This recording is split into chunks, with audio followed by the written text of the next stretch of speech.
Hey guys, Tanya here with TH Knives. Figured I'd get an intro video on kind of what I'm about, where I came from, and what I'm doing.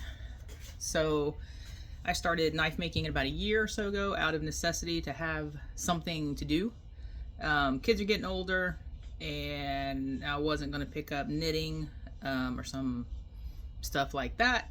I'm more of the power tools and working outside kind of a person. So picked up knife making by watching Forged in Fire a lot.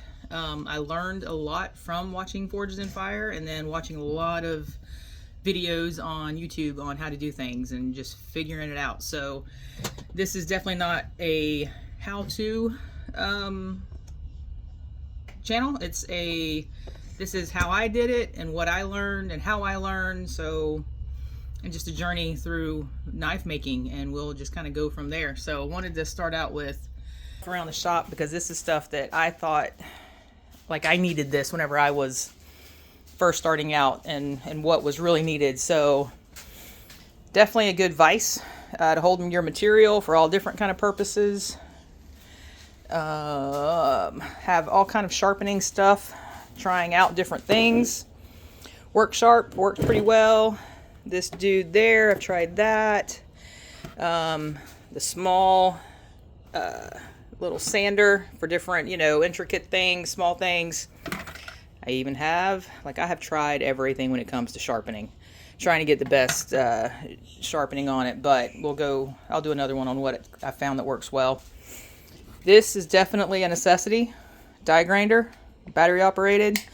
I use this a lot, especially when texturing the edges of the knives. So that is definitely a huge must-have die grinder.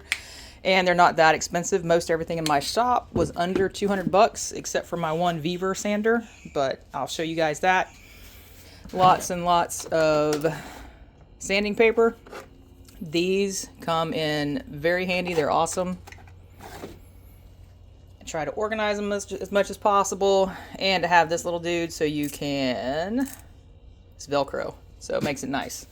Also, Q-tips and stir sticks, popsicle sticks, whatever you want to call them. Those are a must whenever you're doing your scales.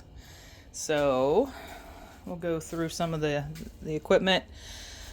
I have that for buffing, polishing up.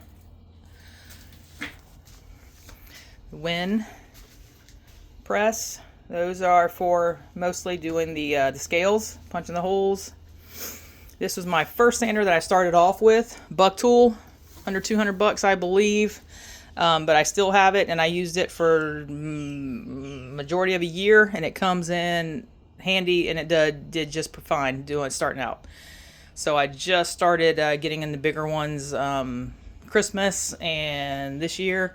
But that one definitely served its purpose and did a great job. So just starting out, I highly recommend using that one.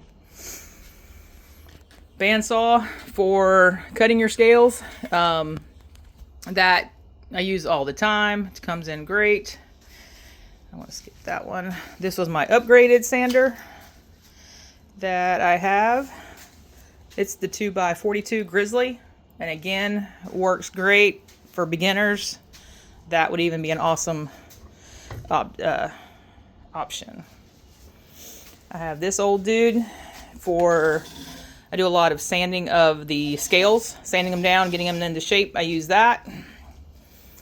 This is a new addition or a transformation. It did have some of the buffing wheels on it. And I did, again, trying to find out the best way to sharpen. I did get these sharpening wheels, the paper sharpening wheels. This one you put the grit on, which I am still trying to figure out how to re-grit it where it actually holds. I was watching where you're supposed to use super glue and then pour on the grit. That isn't working the best. It comes right off. And then this one, once you do it, it's like a kind of like the leather strop, except for it's just a paper. That part works really well. And on this one, it's the Buck Tool grinder. And I just flipped it around backwards, so whenever I use it, the wheels are going the opposite way, so whenever I'm sharpening, it's just easier to hold it this way and let the wheel spin that way. But anyway, so those are definitely the must-haves that I use on a regular basis. Just a quick tour around the shop. And also, I am doing strictly stock removal, so I did get I have 2 corded grinders because I got tired of switching back and forth between the cutoff wheel and the flaps. So I just got 2, and it just makes it easier. And then I also purchased the cordless one, which is pretty nice, but yeah, the battery life isn't super great, but it does come in handy. So that's just some stuff I have around the shop. I also have another must that I forgot to point out is a good Dremel tool with all of the bits. I use this a lot for sanding, especially around the handle and in the finger well whenever you're doing your scales. So those are must-haves. So anyway, just a quick tour of everything I got going on. I try to keep everything as organized as possible. And a lot of times I just come out here and reorganize because I just like being out here and it's just fun. Seeing whatever reason I can buy new power tools. This is my latest purchase, or actually latest Christmas gift, is the Veaver.